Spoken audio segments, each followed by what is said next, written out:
আমি নিজেই খুব লজ্জিত যে আমার ফ্যামিলির ব্যাপার আজ সোশ্যাল মিডিয়ায় আনতে হচ্ছে শুধুমাত্র আমার পরিস্থিতির কারণে।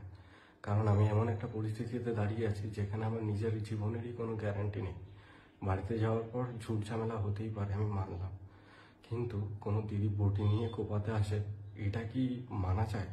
আমি তো কোনোদিনও স্বপ্নেও ভাবিনি।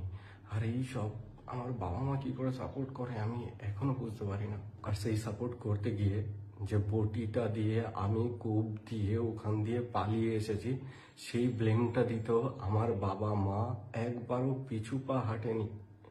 একটা মেয়েকে বাঁচাতে গিয়ে যে একটা ছেলেকে এরকম বিপদের মুখে ফেলে দিতে পারে, সেটা হয়তো আমার বাবা মাকে না দেখলে আমি বুঝতে পারতাম না। তোমরা নিজেরাই একবার এই কল রেকর্ডিংটা শোনো। না, তুমি তো আমার জেল খাটাবা যা দেখতেছি।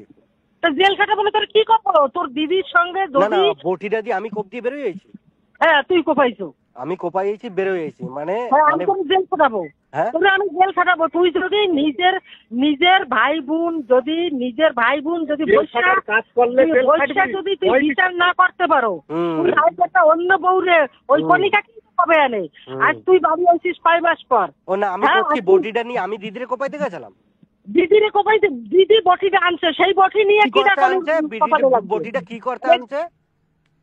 এই কথা বলবি না কবে? না, বটিটা কি করতে আনছে? তুই ওর হাত দিয়ে বটিকে নিয়ে কোপাইছো। আমি আমার দিদির হাত দিয়ে বটি নিয়ে কোপাইছি।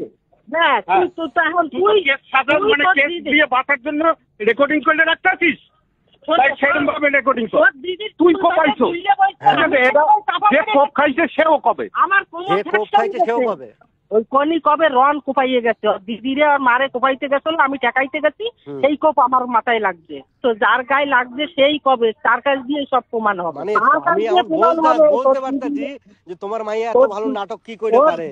তার মা এরকম 2 মিনিট পরে নিজের ছেলেরে ফাঁসানোর জন্য কি বটি দিয়ে নাকি আমি থানায় যাবে। এই কথাটা শোনার পর তো যে কেউ বলবে যে বটিটা দিয়ে আমি কোপ দিয়ে ওখান দিয়ে পালিয়ে গেছি। হ্যাঁ, এরকম স্টেটমেন্ট আমার বাবা আর মাই দিচ্ছিল। যার কথাগুলো শুনতে পাচ্ছিলে সে হচ্ছে আমার বাবা আর মাই। তোমরা ভাবো, যদি নিজের মেয়ে কোপাতে এসেছিল, সেই কেসটা ঘুরিয়ে যদি বলে আমি নাকি আমার দিদিকে আর মাকে কোপাতে গেছি, সে যদি এই কেসটাকে এরকম ভাবে বানাতে পারে, আমি ভাবছি আমার বাবা আর মা দিদিকে বাঁচানোর জন্য আর কত ধরনের নাটক করবে আর কত নিচে নামবে।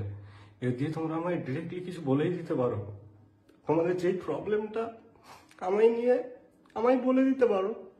আমি চাই না অন্য কারোর হাতে নিজের জীবনটা শেষ হয়ে যায়। আমি চাই প্রথম দিয়েই তোমরা ভালো থাকো। সে তো তোমাদের ভালো থাকতে গেলে তোমাদের